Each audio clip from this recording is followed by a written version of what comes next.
ओम शांति। आज है 14/4/2025 की साकार मुरली से। बाबा ने कहा, सुख और दुख के खेल को तुम ही जानते हो। आधा कल्प है सुख और आधा कल्प है दुख। बाप दुख हरने सुख देने आते हैं। कई बच्चे किसी एक बात में अपनी दिल को खुश कर मियाँ मिट्ठू बनते हैं। कई समझते हैं कि हम संपूर्ण बन गए, हम कंप्लीट तैयार हो गए। तो ऐसे समझ अपने दिल को खुश कर लेते हैं। यह भी मियाँ मिट्ठू बनना है। तुम पावन बन जाएंगे तो फिर दुनिया भी पावन चाहिए। तो राजधानी स्थापन होनी है, एक तो जा नहीं सकता। अब आप कहते हैं सभी आत्माएं हैं, फिर सभी आत्माओं का पिता हूँ, इसलिए मुझे कहते हैं परम पिता परमात्मा यानी सुप्रीम।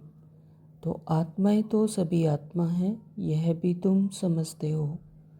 मनुष्य तो कुछ नहीं समझते। तुमको बाप बैठ समझाते हैं, बाप को तो कोई जानते नहीं। मनुष्य गाते हैं हे भगवान हे माता पिता, क्योंकि ऊच तो एक होना चाहिए ना। सबका बाप सबको सुख देने वाला। सतो प्रधान सतो रजो तमो है ना। तो शांति धाम में हम आत्माएं हैं, तो वहाँ सब सच्चा सोना है। बाबा ने कहा, तुम ब्राह्मण कुलभूषण भी पवित्र बन रहे हो। तुम अभी अपने को देवता नहीं कह सकते, तुमको थोड़ी ही संपूर्ण निर्विकारी कहेंगे। यह भी जानते हो ज्ञान सागर एक ही बार आते हैं। मनुष्य तो पुनर्जन्म ले फिर आते हैं। बाबा कहते हैं आत्मा समझती है हमको फिर से बाप का वही ज्ञान मिल रहा है, तो अंदर में खुशी रहती है। सन्यासी लोग भल कहते हैं प्रकृति के बीच आत्मा स्टार रहती है, फिर भी बुद्धि में बड़ा रूप आ जाता है। शालिग्राम कहने से बड़ा रूप समझ लेते हैं। आत्मा शालिग्राम है। यज्ञ रचते हैं तो उसमें भी शालिग्राम बड़े बड़े बनाते हैं। पूजा के समय शालिग्राम बड़ा रूप ही बुद्धि में रहता है। अभी बाप आकर सेकंड में जीवन मुक्ति देते हैं। फिर आधा कल्प बाद सीढ़ी उतरते जीवन बंध में आते हैं। फिर बाप आकर जीवन मुक्त बनाते हैं। बाबा कहते मीठे बच्चे अभी बहुत पुरुषार्थ करना है। पावन बन जाएंगे तो फिर दुनिया भी पावन चाहिए। एक तो जा ना सके। कोई कितनी भी कोशिश करे कि हम जल्दी कर्मातीत बन जाएं, परंतु होगा नहीं। राजधानी स्थापन होनी है। जब समय होगा तब तुम्हारे पढ़ाई की रिजल्ट निकलेगी। अपने दिल को सिर्फ खुश नहीं करना कि हम संपूर्ण बन गए, नहीं, संपूर्ण बनना ही है अंत में। तो मियाँ मिट्ठू नहीं बनना है। अब इस विनाश के पहले हमको तमो प्रधान से सतो प्रधान बनना है। बच्चे जानते हैं हम आदि सनातन देवी देवता धर्म के थे, सच्चा सोना थे। भारत को सचखंड कहते हैं, अब झूठ खंड बन गया है। सोना भी सच्चा और झूठा होता है ना। तो अभी तुम बच्चे जान गए हो।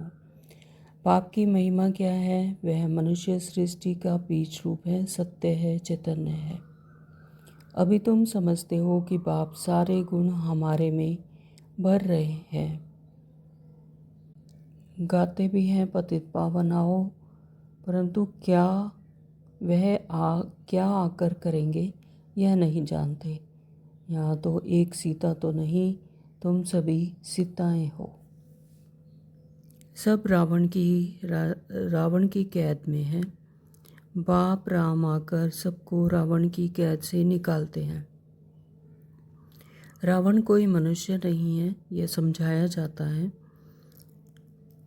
हर एक में 5 विकार हैं, इसीलिए रावण राज्य कहा जाता है। सतयुग त्रेता में भी पुनर्जन्म लेते हैं। वह है राम राज्य, फिर रावण राज्य में आना है।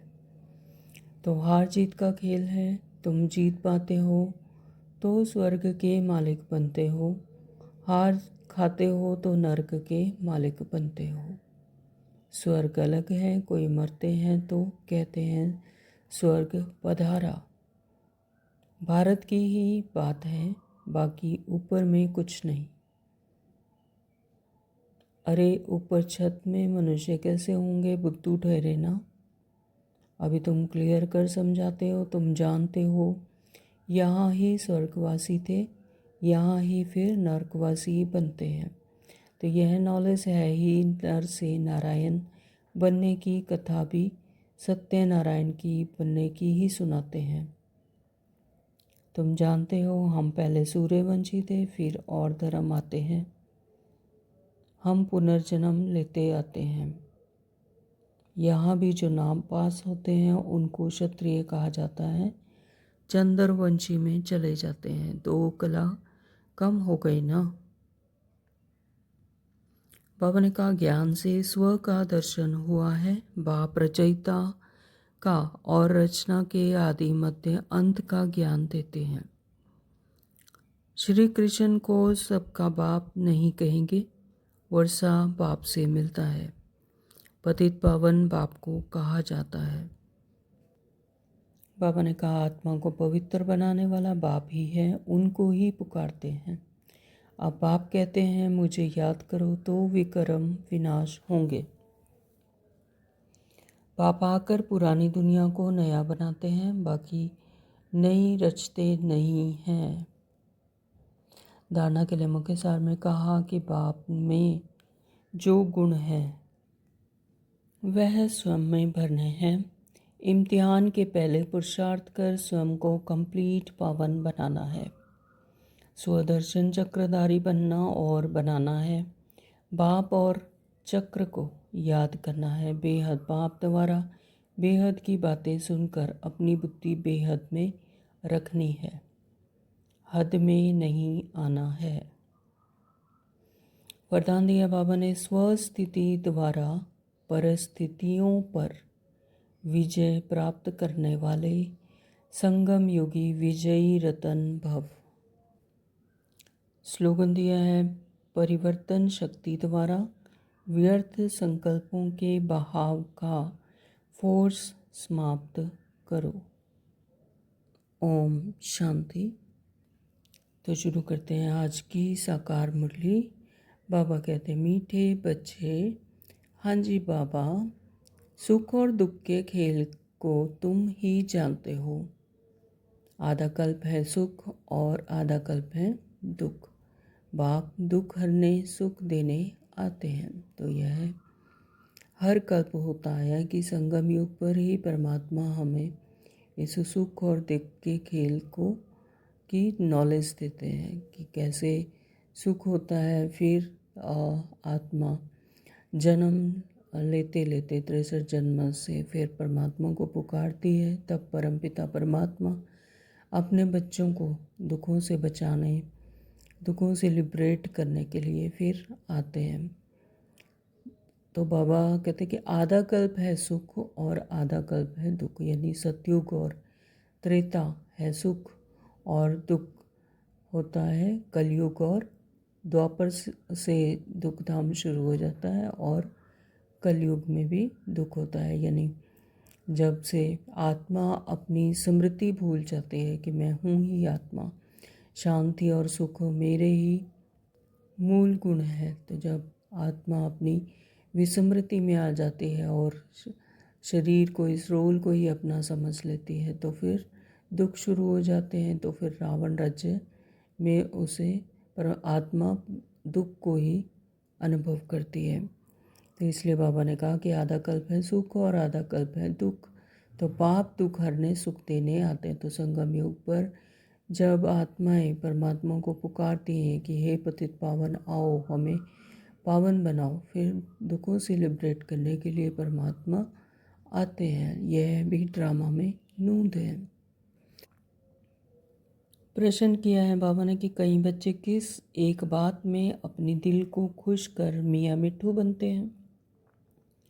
उत्तर है कि कई समझते हैं कि हम तो संपूर्ण बन गए, हम कंप्लीट तैयार हो गए, ऐसे समझ अपने दिल को खुश कर लेते हैं। यह भी मियाँ मिट्ठू बनना, यानी अपनी ही तारीफ करते रहते हैं कि हम तो संपूर्ण बन गए, ऐसे ही खुश होते रहते हैं और कंप्लीट कर लिया, हम तो तैयार हो गए।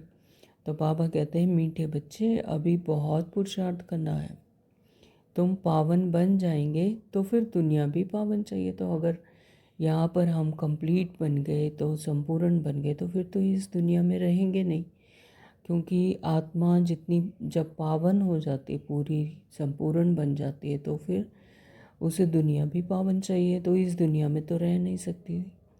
तो राजधानी स्थापन होनी है, एक तो जा नहीं सकता। तो यह तो ऐसा नहीं कि एक तैयार हो गया तो वह सतयुग में चला गया, तो यह तो पूरी राजधानी स्थापन होनी है। तो बाबा कहते हैं कि एक तो जा नहीं सकता। गीत है तुम ही हो माता, तुम ही पिता हो। ओम शांति। ओम शांति बाबा। यह बच्चों को अपनी पहचान मिलती है। बाप भी ऐसे कहते हैं, हम सभी आत्माएं हैं, सब मनुष्य ही हैं। बड़ा हो या छोटा हो, प्रेसिडेंट हो, राजा हो, रानी हो, सब मनुष्य हैं। तो बड़ा छोटा, प्रेसिडेंट, राजा, रानी, ये सब क्या है, रोल है ना। रोल में बड़ा छोटा होता है। आत्माएं तो न छोटी है न बड़ी है, वो तो एक समान है सभी। तो प्रेसिडेंट, राजा, रानी, तो ये भी जो उपाधियाँ हैं, ये भी यहाँ पर देहभान में ही होती हैं, यहाँ पर रोल में होते हैं। सृष्टि चक्र में जब रोल करते हैं तब कोई प्रेसिडेंट, कोई राजा, कोई रानी बनते हैं। तो ये सब क्या है, मनुष्य हैं। तो अब आप कहते हैं सभी आत्माएं हैं, मैं फिर सभी आत्माओं का पिता हूँ, इसलिए मुझे कहते हैं परम पिता, परम आत्मा, यानी सुप्रीम। तो सभी आत्माएं हैं जो जीवन मरण में आती हैं, रोल प्ले करने के लिए आती हैं, लेकिन जो परम पिता परमात्मा है, सुप्रीम है, सबसे श्रेष्ठ है, तो वो सभी आत्माओं का पिता है। तो बाबा कहते हैं इसीलिए मुझे क्या कहते हैं, सुप्रीम। तो बच्चे जानते हैं हम आत्माओं का वह बाप है, हम सब ब्रदर्स हैं। जब परम पिता परमात्मा हमारे बाप है, यानी पिता है, और हम सब आत्माएं उनकी संतान है, तो जब सभी आत्माएं संतान हैं तो हम सब आत्माएं क्या हुई, ब्रदर्स। तो फिर ब्रह्मा द्वारा भाई बहनों का ऊंच नीच कुल होता है। आत्माएं तो सभी आत्मा हैं, यह भी तुम समझते हो। मनुष्य तो कुछ नहीं समझते। तुमको बाप बैठ समझाते हैं, बाप को तो कोई जानते नहीं। मनुष्य गाते हैं हे भगवान, हे माता पिता, क्योंकि ऊंचते ऊंच तो एक होना चाहिए ना। तो वह है सबका बाप, सबको सुख देने वाला। सुख और दुख के खेल को भी तुम जानते हो। मनुष्य तो समझते हैं अभी अभी सुख है, अभी अभी दुख है, यह नहीं समझते आधा कल्प सुख है और आधा कल्प दुख है। तो आधा कल्प सुख है क्योंकि आत्मिक स्मृति में होते हैं, और आधा कल्प दुख है, जब रोल में फंस जाते हैं तो फिर दुख है। सतो प्रधान सतो रजो तमो है ना। तो शांति धाम में हम आत्माएं हैं, तो वहाँ सब सच्चा सोना है। कहाँ पर, शांति धाम में, क्योंकि वहाँ पर आत्मिक स्मृति में है। तो सच्चा सोना, सोना यानी इस स्थूल दुनिया में सोना यानी श्रेष्ठ को कहा जाता है। तो शांति धाम में आत्माएं अपने सत्य स्वरूप में है, तो इसलिए सोना है। अलाएं उसमें हो ना सके, बल अपना अपना पार्ट भरा हुआ है, परंतु आत्माएं तो सब पवित्र रहती हैं। कहाँ, शांति धाम में। अपवित्र आत्मा रह नहीं सकती, अपवित्र आत्मा शांति धाम में नहीं रह सकती। तो इस समय फिर कोई भी पवित्र आत्मा यहाँ हो ना सके। तो यहाँ पर रावण राज्य में कोई पवित्र नहीं हो सकता, लेकिन शांति धाम में अपवित्र आत्मा रह नहीं सकती। तो तुम ब्राह्मण कुल भूषण भी पवित्र बन रहे हो। तो अभी संगम युग पर जब परमात्मा पिता ने अपना परिचय दिया, तब हम आत्माएं ब्राह्मण कुलभूषण भी पवित्र बन रही हैं। तुम अभी अपने को देवता नहीं कह सकते। देवता यानी सभी जो पवित्र हैं, संपूर्ण है, संपन्न है। तो बाबा कहते हैं अभी नहीं कह सकते। इस रावण राज्य में और संगम युग पर तो पुरुषार्थी हैं। तो बाबा कहते हैं यहाँ पर देवता नहीं हो सकते, वे हैं संपूर्ण निर्विकारी। तुमको थोड़े ही संपूर्ण निर्विकारी कहेंगे। तो यहाँ पर तो रावण राज्य प्रकृति भी विकारी है, मनुष्य भी विकारी है, तो हर तरफ विकार ही विकार है। तो बाबा कहते तुम्हें तो संपूर्ण निर्विकारी नहीं कहेंगे। तो ब्राह्मण बच्चे भी अभी संपूर्ण नहीं बने हैं, पवित्र बन रहे हैं। तो भल कोई भी हो सिवाय देवताओं के और कोई किसी को कह नहीं सकते। यह बातें भी तुम ही सुनते हो ज्ञान सागर के मुख से। यह भी जानते हो ज्ञान सागर एक ही बार आते हैं। कब आते हैं? संगम युग पर आकर ज्ञान सागर हमें ज्ञान सुनाते हैं। तो मनुष्य तो पुनर्जन्म ले फिर आते हैं। कोई कोई ज्ञान सुनकर गए हैं, संस्कार ले गए हैं, तो फिर आते हैं, आकर सुनते हैं। समझो 6-8 वर्ष वाला होगा तो कोई कोई में अच्छी समझ भी आ जाती है। तो आत्मा तो वही है ना, सुनकर उनको अच्छा लगता है। तो यानी यहाँ पर किसी ने अगर पिछले जन्म में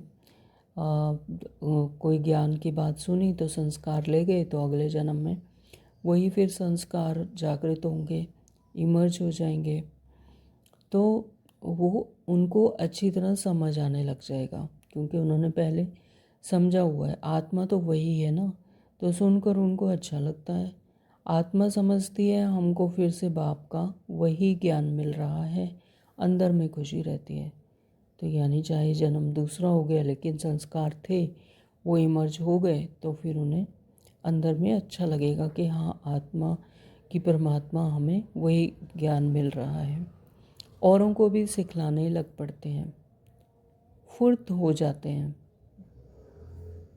यानी वो संस्कार अंदर आकर मतलब जब सीखने लग इमर्ज हो जाते हैं, इस जन्म में भी इमर्ज हो जाते हैं। जैसे लड़ाई वाले वह संस्कार ले जाते हैं तो छोटेपन में भी ही उसी काम में खुशी से लग जाते हैं। तो जैसे कोई अगर पिछले जन्म में किसी के लड़ाई वाले संस्कार होंगे तो छोटेपन में भी अगर उसका अगला जन्म होता है, पुनर्जन्म होता है, तो फिर वही इमर्ज हो जाते हैं, वही संस्कार फिर से इमर्ज हो जाते हैं और उसी काम में उसको खुशी आती है।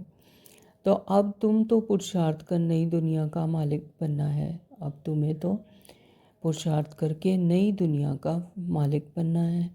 तुम सबको समझा सकते हो, या तो नई दुनिया के मालिक बन सकते हो या तो शांति धाम के मालिक बन सकते हो। हाँ, तो जैसा जैसा जिस आत्मा का पार्ट है, तो अगर तो आत्मा ने ऐसा नई दुनिया का दैवीय गुण धारण किए और उसका पार्ट है और सतयुग में अपने हाईएस्ट स्टेज पर जाकर आत्मा नई दुनिया में आती है, तो फिर नई दुनिया के मालिक बन जाते हैं। नहीं तो फिर जिनका पार्ट नहीं है तो वो क्या करेंगे? शांति धाम में जाकर आराम करेंगे। वो आत्माएं शांति धाम के मालिक बन सकते हैं। तो शांति धाम तुम्हारा घर है, जहाँ से तुम यहाँ आए हो पाठ बजाने। तो यह भी कोई जानते नहीं, क्योंकि आत्मा का ही पता ही नहीं।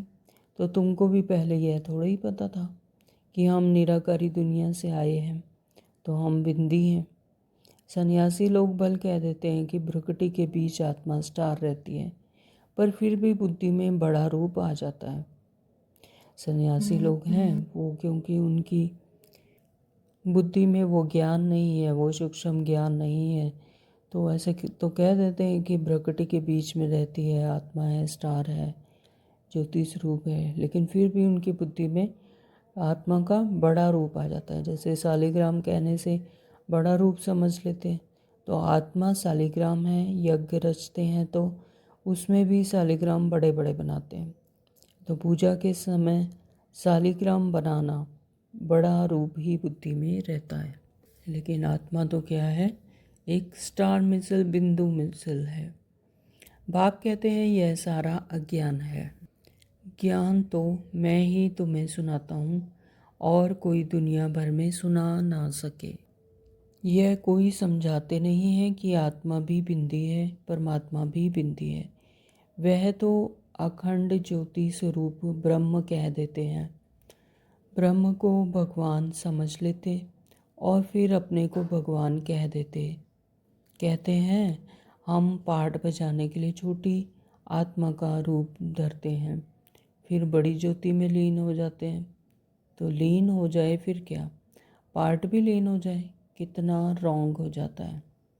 तो बाबा कहते हैं कि पार्ट बजाने के लिए छोटी आत्मा होती है, फिर बड़ी ज्योति रूप में समा जाते हैं तो लीन हो जाते हैं।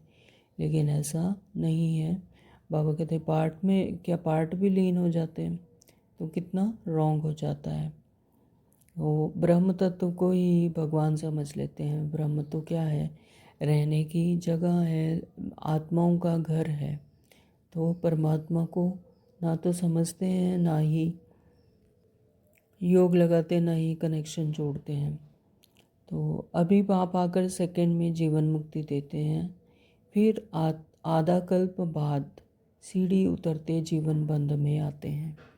सेकंड में जीवन मुक्ति यानी जब जैसे ही परमात्मा का निश्चय हुआ, परमात्मा का परिचय मिला, परमात्मा की स्मृति आई, आत्मा की स्मृति आई, तो बाबा कहते हैं 1 सेकंड में क्या मिलती है, जीवन मुक्ति मिल जाती है और आत्मिक स्मृति जगाते। फिर बाप आकर जीवन मुक्त बनाते हैं।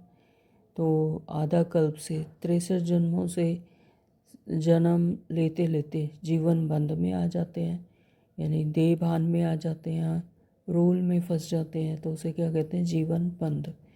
और बाप आकर जीवन मुक्त बनाते हैं, यानी आत्मिक स्मृति जगाते हैं। तो इसलिए उनको सर्व का सद्गति दाता कहा जाता है। तो जो पतित पावन बाप है उनको ही याद करना है। उनकी याद से ही तुम पावन बनेंगे, नहीं तो बन नहीं सकते। ऊंचते ऊंच एक ही बाप है। कई बच्चे समझते हैं हम संपूर्ण बन गए, हम कंप्लीट तैयार हो गए, ऐसे समझ अपने दिल को खुश कर लेते हैं। तो अगर कोई कंप्लीट हो गया, संपूर्ण हो गया, संपन्न हो गया, आत्मा अपनी संपूर्ण स्टेज पर हो गई, तो इस दुनिया में तो फिर वो रह नहीं सकती, है ना। तो बाबा कहते हैं कि ऐसे समझ अपने दिल को खुश कर लेते हैं। यह भी मियाँ मिट्ठू बनना है, यानी झूठा मोटा ऐसे ही दिल खुश कर लेते। तो बाबा कहते मीठे बच्चे अभी बहुत पुरुषार्थ करना है। तो आज बाबा क्या कह रहे हैं कि अभी बहुत पुरुषार्थ करना है। ऐसा नहीं समझना कि हम तो कंप्लीट हो गए, हम संपूर्ण हो गए तो पावन बन जाएंगे। तो फिर तो दुनिया भी पावन चाहिए। तो आत्मा अगर अपनी पावन स्टेज पर, अपनी संपूर्ण स्टेज पर पहुंच गई तो फिर दुनिया भी पावन चाहिए। तो एक तो जा ना सके, कोई कितनी भी कोशिश करे कि हम जल्दी कर्मातीत बन जाएं, परंतु होगा नहीं। यहाँ तो राजधानी स्थापन होनी है। तो बाबा कहते कि अगर कोई समझे कि हम जल्दी जल्दी कर्मातीत बन जाएं और यहाँ से चले जाएं, तो ऐसा तो हो नहीं सकता, क्योंकि राजधानी स्थापन होनी है।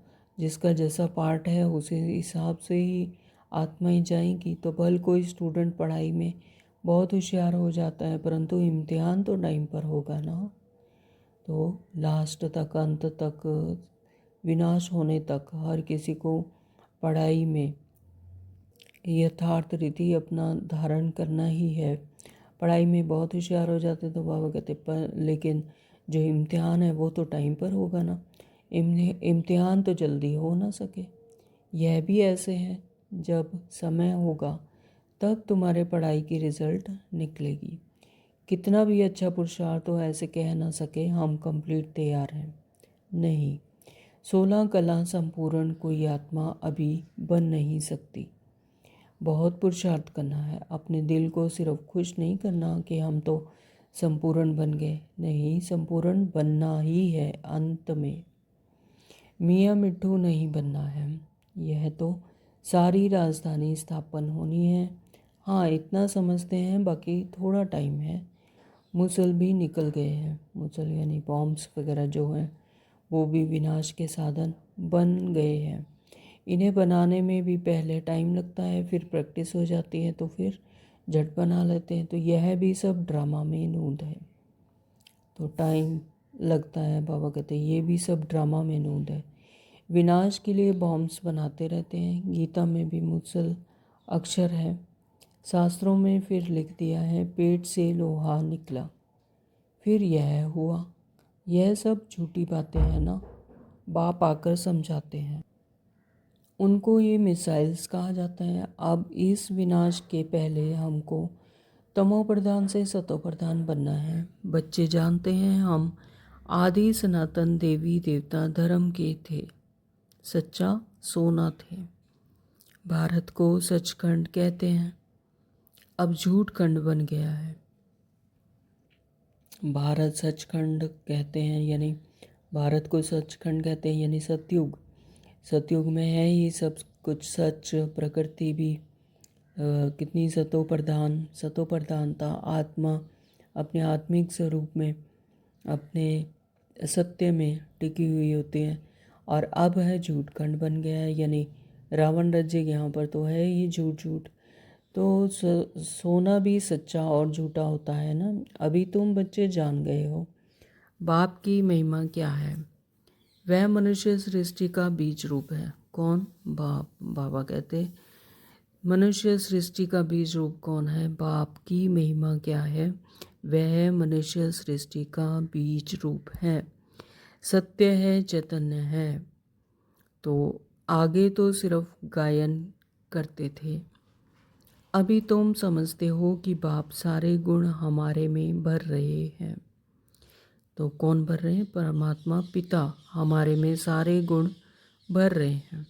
बाप कहते हैं कि पहले पहले याद की यात्रा करो, मुझे याद करो तो तुम्हारे विक्रम विनाश हो जाएंगे। तो बीज से ही सारा झाड़ निकलता है। तो ये मनुष्य सृष्टि का जो झाड़ है वो परमात्मा पिता ही बीज रूप है ना, सत्य है, चैतन्य है। तो बाबा कहते हैं कि अभी तुम समझते हो कि बाप ही हमारे में सारे गुण भर रहे हैं। बाप कहते हैं पहले पहले याद की यात्रा करो, तुम याद करो तो तुम्हारे विक्रम विनाश हो जाएं। मेरा नाम ही है पतित पावन। गाते भी हैं हे पतित पावन आओ, परंतु वह क्या आकर करेंगे यह नहीं जानते।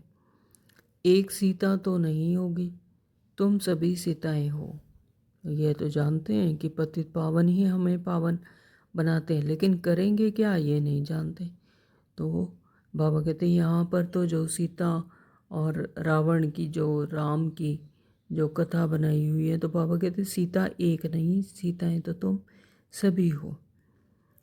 तो बाप तुम बच्चों को बेहद में ले जाने के लिए बेहद की बातें सुनाते हैं। तुम बेहद की बुद्धि से जानते हो कि मेल और फीमेल सब सीताएं हैं। तो यानी आत्माएं सभी क्या हैं? सीताएं हैं। चाहे वो मेल कॉस्ट्यूम में हैं चाहे फीमेल में हैं, लेकिन हैं सब सीताएं। कौन? बुद्धि की, बेहद की बुद्धि से। सब रावण की कैद में है यानी इस तमो प्रधानता में, रावण की कैद में, विकारी दुनिया में रावण की कैद में है। तो बाप राम आकर सबको रावण की कैद से निकालते हैं यानी लिबरेट करते हैं, विकर्मों से पावन बनाते हैं। रावण कोई मनुष्य नहीं है यह समझाया जाता है। तो विकारों को ही रावण कहा जाता है।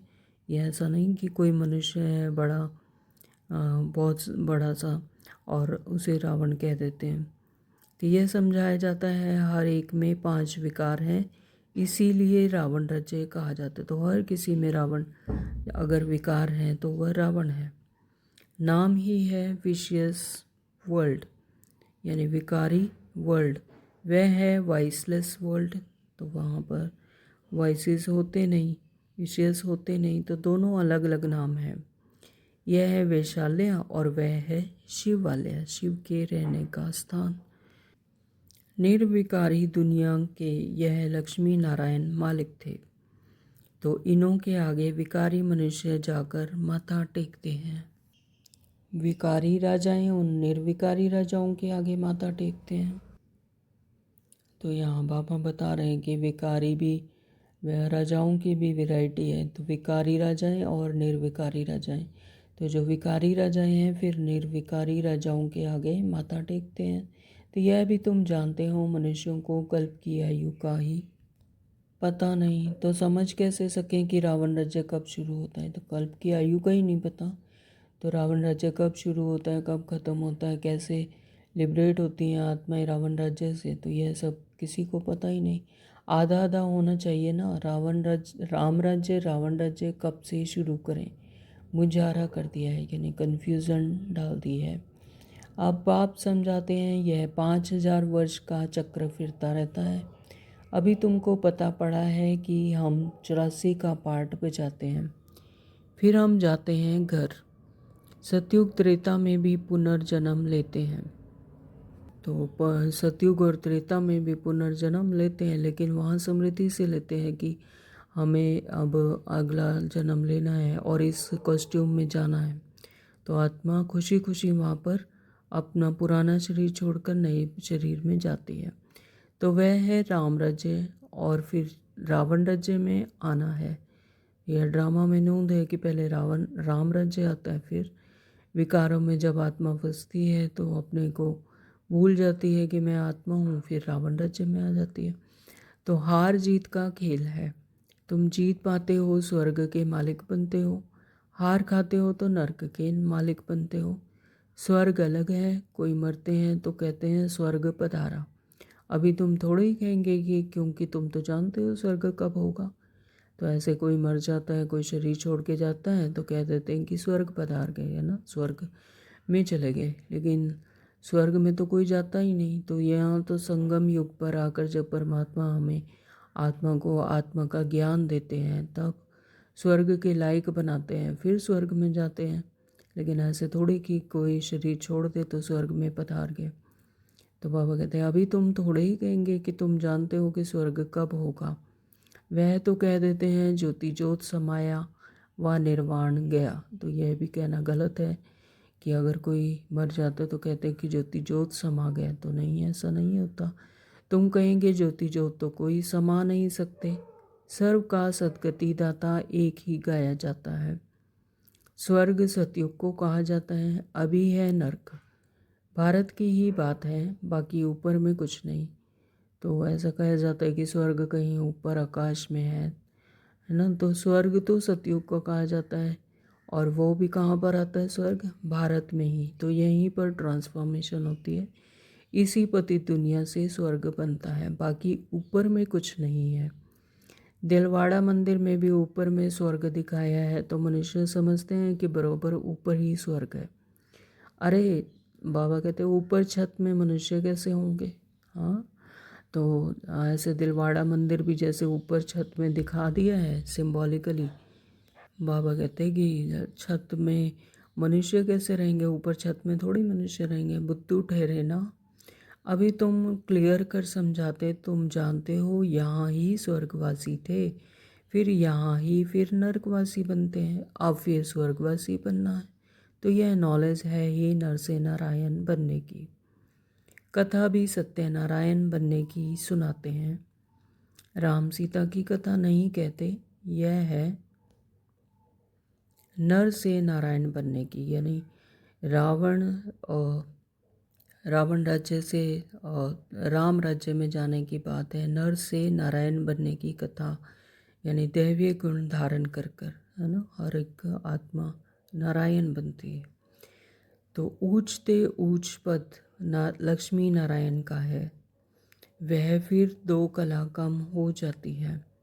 पुरुषार्थ ऊंच पद पाने का किया जाता है, फिर अगर नहीं करते हैं तो जाकर चंद्रवंशी बनते हैं। तो यहाँ पर भी अगर किसी में कोई कलाएं कम है तो यहाँ पर धारण करके नहीं जाते, पुरुषार्थ उतना ऊंच नहीं करते, तो फिर चंद्रवंशी बनते हैं। तो यानी 2 कला कम हो जाती हैं। तो भारतवासी पतित बनते हैं तो अपने धर्म को भूल जाते हैं। ज्यों ज्यों आत्मा पतित बनती है फिर अपने धर्म को भूल जाते हैं। क्रिश्चियन बल सत से सतो प्रधान से तमो प्रधान बने हैं, फिर भी क्रिश्चियन संप्रदाय के हैं ना। बाबा ने कहा क्रिश्चियन बल सतो से तमो प्रधान में, है ना, सतो प्रधान में नहीं, सतो से तमो प्रधान बने हैं, फिर भी क्रिश्चियन संप्रदाय के तो हैं ना। आदि सनातन देवी देवता संप्रदाय वाले तो अपने को हिंदू कह देते हैं। जो ना आदि सनातन देवी देवता संप्रदाय वाले हैं वे अपने आप को हिंदू कह देते हैं। यह भी नहीं समझते कि हम असल में देवी देवता धर्म के हैं। तो आदि सनातन देवी देवता धर्म वंडर है ना। तुम पूछते हो हिंदू धर्म किसने स्थापन किया, तो मूंझ जाते हैं। तो पता ही नहीं कि हिंदू धर्म की स्थापना की किसने। देवताओं की पूजा करते हैं तो देवता धर्म के ठहरे ना।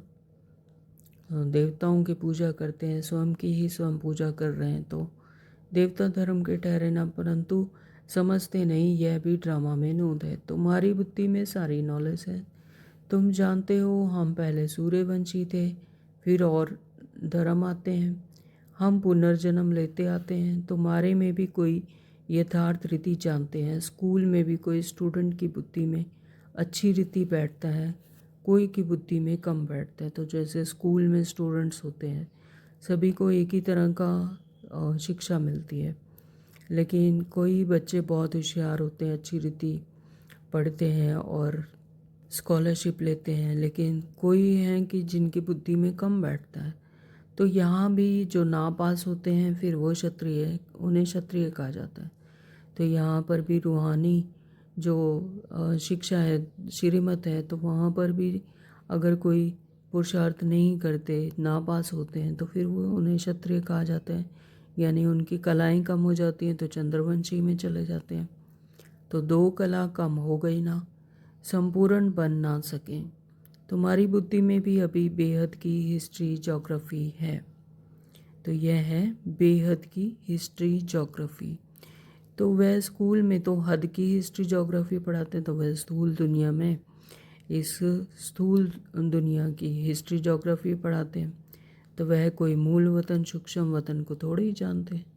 तो वहाँ पर तो यहाँ तो सिर्फ बाबा ही हमें, परमात्मा ही स्वयं आकर हमें मूल वतन सूक्ष्म वतन और परम धाम की नॉलेज देते हैं। तो स्कूल में तो ऐसा नहीं पढ़ाते। साधु संत आदि किसी की भी बुद्धि में नहीं है। तुम्हारी बुद्धि में है, मूल वतन में आत्मा ही रहती है। यह है स्थूल वतन। तुम्हारी बुद्धि में सारी नॉलेज है। यह स्वदर्शन चक्रधारी सेना बैठी है। तो बाबा बच्चों को कह रहे हैं कि स्वदर्शन चक्रधारी सेना बैठी है, क्योंकि हमें अपने आत्मा की स्मृति है, आदि मध्य अंत की ज्ञान है। तो यह सेना बाप के और चक्र को याद करती, बाप को और चक्र को याद करती है। तुम्हारी बुद्धि में ज्ञान है, बाकी कोई हथियार आदि नहीं है। तो यहाँ पर हथियार आदि की कोई बात नहीं है, ज्ञान की बात है। ज्ञान से स्व का दर्शन हुआ है। बाप रचयिता का और रचना के आदि मध्य अंत का ज्ञान देते हैं। बाप का फरमान है कि रचयिता को याद करो तो विक्रम विनाश होंगे। तो बाबा का क्या फरमान है कि परमात्मा को याद करो तो विक्रम विनाश होंगे। हम जिसे याद करेंगे उसके जैसे ही बन जाएंगे, वैसे ही दैवीय गुण धारण हो जाएंगे। जैसे परमात्मा पिता में शक्तियाँ हैं, गुण हैं, है ना, तो वैसे ही हमारे भी गुण शक्तियाँ इमर्ज हो जाएंगी, तो विक्रम विनाश हो जाएंगे। जितना जो स्वदर्शन चक्रधारी बनते हैं और उनको बनाते हैं, तो जो जास्ती सर्विस करते हैं उनको जास्ती पद मिलेगा। यह तो कॉमन बात है। बाप को भूले ही हैं गीता में श्री कृष्ण का नाम डालने से। बाबा कहते हैं कि बाप को इसीलिए भूलें, परमात्मा की विस्मृति इसीलिए आई क्योंकि गीता में श्री कृष्ण का नाम डाल दिया। तो श्री कृष्ण को ही परमात्मा समझ याद करने लगे, तो श्री कृष्ण को सबका बाप नहीं कहेंगे। श्री कृष्ण तो हमारी ही तरह मनुष्य हैं और जीवन मरण में आते हैं, तो स्थूल दुनिया में आते हैं, है ना। तो उसी तरह से वो भी एक मनुष्य है, तो आत्मा भाई है। तो बाबा कहते हैं उनको बाप नहीं कह सकेंगे, वह पतित से पावन नहीं बनाते। वर्षा बाप से मिलता है, तो श्री कृष्ण से हमें वर्षा नहीं मिलता। वो तो एक बेस्ट सुप्रीम क्रिएशन थी, परमात्मा की रचना है। लेकिन वर्षा किससे मिलता है? बाप से। तो पतित पावन बाप को कहा जाता है। तो पावन कौन बना सकते हैं? स्वयं परमपिता परमात्मा शिव। पतित पावन बाप को कहा जाता है। वह जब आए तब हम वापस शांति धाम में जाएं। तो मनुष्य मुक्ति के लिए कितना माथा मारते हैं। तो इस स्थूल दुनिया में भी मुक्ति पाने के लिए कोई क्या जप तप एक टांग पर खड़े होकर या जंगल में चले जाते हैं ना, खाना पानी छोड़ देते हैं। तो कैसे कैसे बाबा कहते हैं माथा मारते हैं मुक्ति पाने के लिए। तुम कितना सहज समझाते हो। बोलो, पतित पावन तो परमात्मा है, फिर गंगा में स्नान करने क्यों जाते हो? गंगा कंठे पर जाकर बैठते हैं, तो गंगा के कंठे पर जाकर जब तप करते हैं कि वहाँ ही हम मरे, है ना, तो भाई हम मुक्ति में चले जाएंगे। तो पहले बंगाल में कोई मरने पर होते थे तो गंगा में जाकर हरि बोल करते थे। ऐसा समझते थे कि ऐसा करने से फिर हम मुक्ति में चले जाएंगे। समझते थे यह मुक्त हो गया। तो अब आत्मा तो निकल गई, तो वह तो पवित्र बनी नहीं। आत्मा तो निकल गई, तो जो अपने यहाँ से विक्रम तो विनाश किए नहीं, आत्मा निकल गई, वहाँ कंठे पर जाके बैठ गए और आत्मा निकल गई। लेकिन पवित्र तो बनी नहीं, तो वो जब भी जन्म लेगी तो वही फिर अवगुण उसमें फिर से ही मर्ज हो जाएंगे। तो आत्मा को पवित्र बनाने वाला तो बाप ही है। तो श्रीमत को, आत्मा को जब तक श्रीमत पर नहीं चलेंगे, जब तक आत्मा में पवित्रता धारण नहीं करेंगे, श्रीमत को धारण नहीं करेंगे, तो बाबा कहते पवित्र बन नहीं सकते। तो आत्मा को पवित्र बनाने वाला कौन है? स्वयं परमपिता परमात्मा। जब तक उसको याद नहीं करेंगे तो पवित्र बन नहीं सकते। तो उनको ही पुकारते हैं। अब आप कहते हैं मुझे याद करो तो विक्रम विनाश होंगे।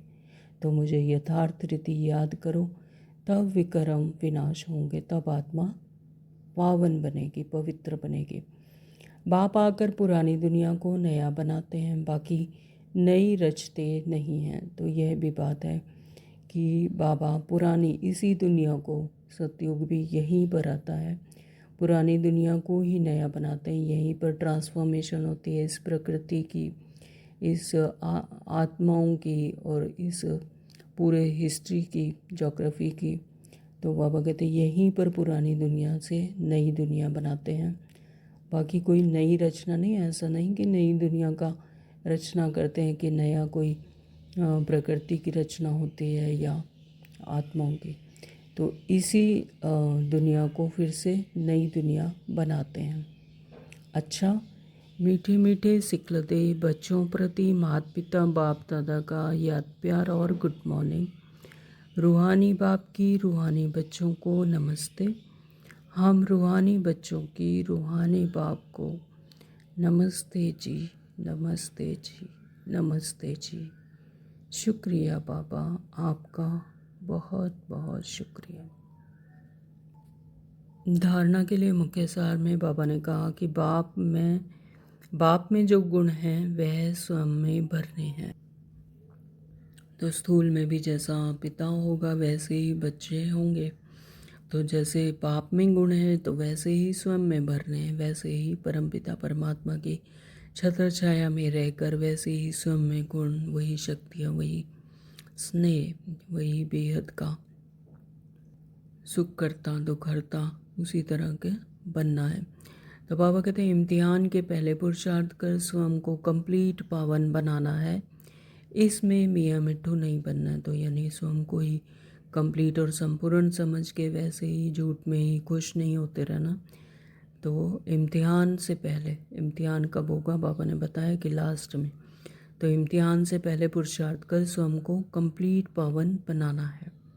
स्वदर्शन चक्रधारी बनना और बनाना है। स्वदर्शन चक्रधारी यानी इस स्थूल दुनिया में स्वयं का ही दर्शन कि कैसे मैं इस धरती पर सृष्टि पर परमात्मा की द्वारा भेजी हुई आत्मा हूँ और कैसे आदि मध्य अंत आता है। तो अपना ही स्वदर्शन चक्रधारी बनना और बनाना है। बाप और चक्र को याद करना, परमात्मा को और इस चक्र को याद करना है। बेहद बाप द्वारा बेहद की बातें सुनकर अपनी बुद्धि में बेहद में रखनी है। अपनी बुद्धि बेहद में रखनी है। बेहद में रखनी है यानी अपने आत्मिक स्मृति में रखनी है कि मैं हूँ ही आत्मा, तो जिसकी कोई हद नहीं। तो बुद्धि बेहद में रखनी है, हद में नहीं आना है। हद में आना यानी देहभान में आना, रोल में आना।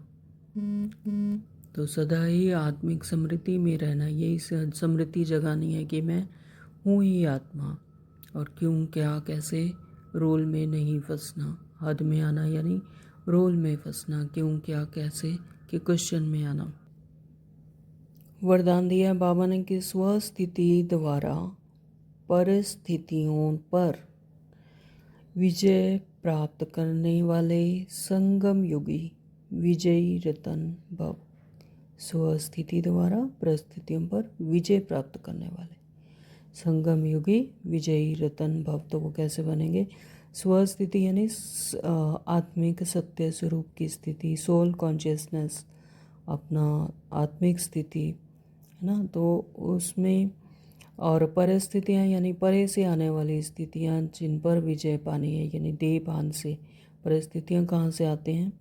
देहभान से। तो जिन पर विजय पानी है यानी देहभान में आए तो फिर क्वेश्चन शुरू हो गए, क्यों क्या कैसे। तो बाबा कहते हैं उनसे उपराम उन पर विजय पानी है, तब बनेंगे संगम युगे विजयी रतन। परिस्थितियों पर विजय प्राप्त करने का साधन है स्वस्थिति। यह देह भी पर है, देह भी क्या है? पर है, अपनी नहीं है, स्व नहीं है। तो स्वस्थिति व स्वधर्म सदा सुख का अनुभव कराता है। तो जितना जितना आत्मिक स्मृति में रहेंगे तो वो उसमें क्या सुख का अनुभव करेगी आत्मा। तो और प्रकृति धर्म अर्थात पर धर्म, तो प्रकृति स्थूल दुनिया में जो आते हैं ये भी क्या है? पर धर्म। और देह की स्मृति किसी न किसी प्रकार किसी न किसी दुख का अनुभव कराती है। तो जो सदा स्वस्थिति में रहता है यानी आत्मिक स्मृति में रहता है वह सदा सुख का अनुभव करता है, क्योंकि सुख क्या है? आत्मा का स्वगुण है। उसके पास दुख की लहर आ नहीं सकती। वह संगम युगी विजयी रतन बन जाते हैं। स्लोगन दिया है बाबा ने, परिवर्तन शक्ति द्वारा व्यर्थ संकल्पों के बहाव का फोर्स समाप्त करो। परिवर्तन शक्ति द्वारा व्यर्थ संकल्पों के बहाव का फोर्स समाप्त करो। तो व्यर्थ संकल्प ही हैं जो आत्मा को अपनी आत्मिक स्मृति में रहने नहीं देते। यानी आत्मिक स्मृति का परिवर्तन क्या करना है? देहभान से आत्मिक स्मृति में जाना, आत्मिक स्मृति में रहना। मैं मेरा से उपराम यानी मैं और मेरा में बोझ है। जैसे ही आत्मा आत्मिक स्मृति का स्विच ऑन किया कि मैं हूँ ही आत्मा, फिर सब व्यर्थ समाप्त, क्यों क्या कैसे सब समाप्त। तो बाबा कहते कि अपने परिवर्तन शक्ति द्वारा अपने देहभान से आत्मिक स्मृति का परिवर्तन कर व्यर्थ संकल्पों के बहाव का फोर्स समाप्त करो। ओम शांति। आज के अव्यक्त इशारे हैं, कंबाइंड रूप की स्मृति से सदा विजयी बनो। लोग कहते हैं जिधर देखते हैं उधर तू ही तू है। तो हम कहते हैं कि हम जो करते हैं जहाँ जाते हैं बाप साथ ही है, अर्थात तू ही तू है। तो जैसे कर्तव्य साथ है ऐसे हर कर्तव्य कराने वाला भी साथ है, सदा साथ है। करणहार और करावनहार दोनों कंबाइंड है। तो यानी यहाँ पर बाबा क्या कहते हैं कि लोग कहते हैं कि जहाँ देखते हैं वहाँ पर तू ही तू है ना, हर जगह परमात्मा ही दिख रहा है। लेकिन हम क्या कहते हैं कि हम जहाँ पर हैं, हम जो करते हैं, जहाँ जाते हैं तो बाप साथ है, करण करावनहार साथ है। और करणहार और करावनहार आत्मा और परमात्मा दोनों कंबाइंड हैं। आज एक छोटी सी ड्रिल करेंगे। बैठेंगे सभी अपनी आत्मिक स्मृति में। मैं हूँ ही आत्मा।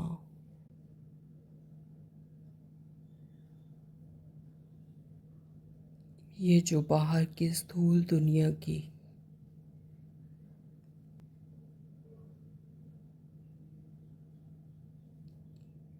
परिस्थितियाँ हैं,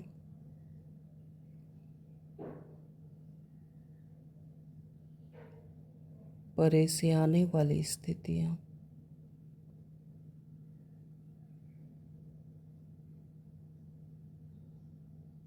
मुझे छू भी नहीं सकती।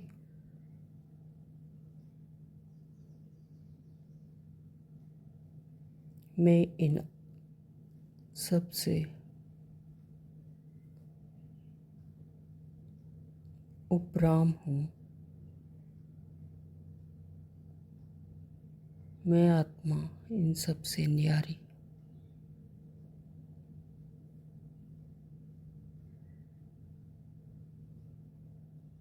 मुझे आत्मा का इन सब से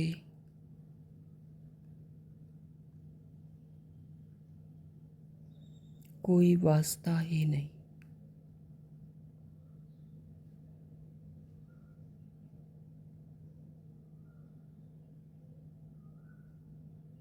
मैं आत्मा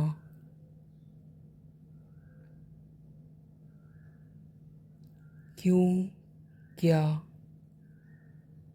कैसे के प्रश्नों से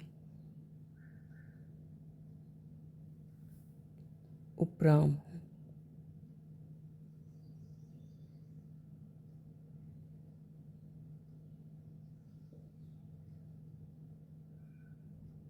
मैं सदा ही शांत हूँ।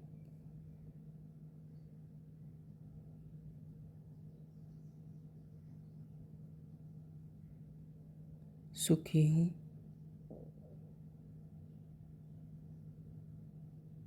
आनंद हूँ।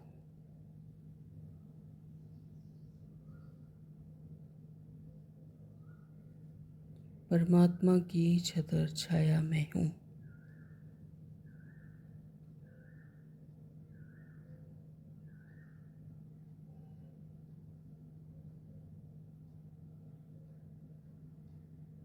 लाइट और माइट से भरपूर हूँ।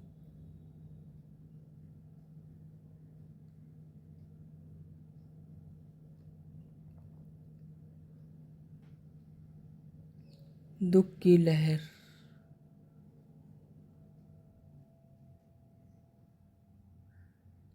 मुझे आत्मा तक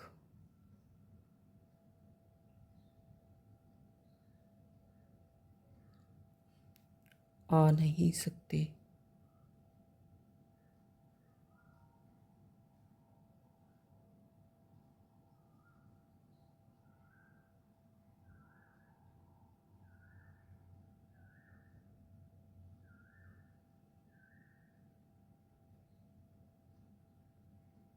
मैं संगम युगी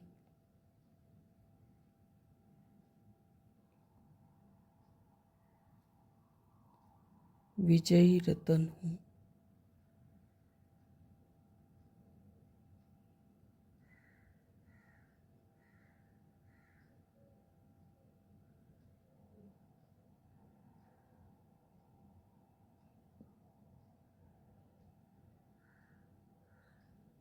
करनहार और करावनहार दोनों कंबाइंड हैं।